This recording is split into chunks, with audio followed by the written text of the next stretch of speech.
নমস্কাৰ বন্ধু বান্ধৱীসকল মোৰ ইউটিউব চেনেলটোলৈ আপোনালোকক স্বাগতম জনালো। আশা কৰিছো সকলো ভালে আছে সুস্থ আছে। আজি মই আপোনালোকৰ লগত কেনেকৈ ক্ৰীমৰ দৰে পায়স বনাব পাৰি তাকে দেখুৱাম। আশা কৰিছো ভিডিঅ'টো শেষলৈকে চাব আৰু ভাল লাগিলে লাইক শ্বেয়াৰ আৰু কমেন্ট কৰিব আৰু সাবস্ক্ৰাইব কৰি দিব। তেতিয়াহলে বলক ভিডিঅ'টো আৰম্ভ কৰা যাওক। মই এটা সসপেনত 1 লিটাৰ আমুল তাজা গাখীৰ গৰম হ'বলৈ দিম। মই আমুল তাজা গাখীৰে ব্যৱহাৰ কৰিছো আৰু এইখিনি মই গৰম হ'বলৈ দিম। গাখীৰখিনি হেতা এখনে লৰাই দিম যাতে তলত লাগি না যায়। গাখীৰখিনি গৰম হ'বলৈ দি এফালে মই এটা বাটিত দুমুঠি চাউল লৈ লৈছো। 1 লিটাৰ গাখীৰৰ বাবে মই দুমুঠি চাউলে ব্যৱহাৰ কৰিছো আৰু এইখিনি ভালদৰে হাতেৰে মোহাৰি লম। মই পায়স বনালে ধুই নলওঁ আৰু 1 চামুচ ঘি দি চাউলখিনি ভালদৰে সানি লম।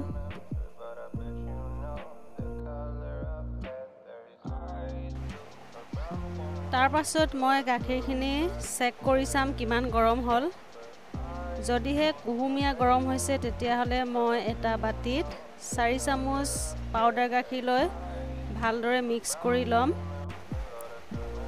মন কৰিব যে পাউডাৰ গাখীৰত সদায় কুহুমীয়া গাখীৰ বা পানীয়ে ব্যৱহাৰ কৰিব, নহ'লে গাখীৰখিনি গুট মাৰি থাকিব, ভালদৰে মিক্স নহ'ব। এইখিনি ভালদৰে মিক্স কৰাৰ পাছত মই আমুল তাজা গাখীৰত এইখিনি ঢালি দিম। তাৰ পিছত মই গাখীৰখিনি ভালদৰে লৰাই ল'ম।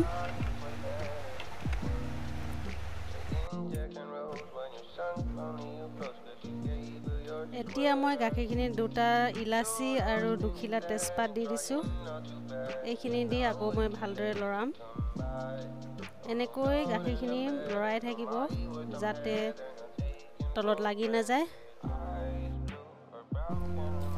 গাখীৰখিনি উতল আহিবলৈ ধৰাত মই এনেকুৱাতে ঘি সানি থোৱা চাউলখিনি দি দিছো আৰু এইখিনি মই গাখীৰৰ লগত মিলি যোৱালৈকে সিজাই থাকিম লো ফ্লেমত।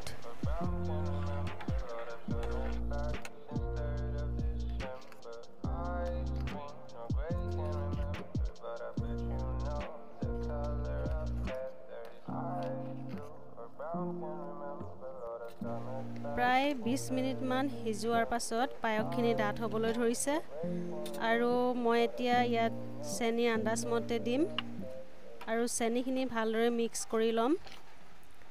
চেনি সদায় শেষতে দিব, নহ'লে গাখীৰখিনি ফাটি যাব। আৰু দি দিছো কাজু কিচমিচ কিটা। এতিয়া এইখিনি মই ভালদৰে মিক্স কৰি গেছটো হাই ফ্লেম কৰি দিম।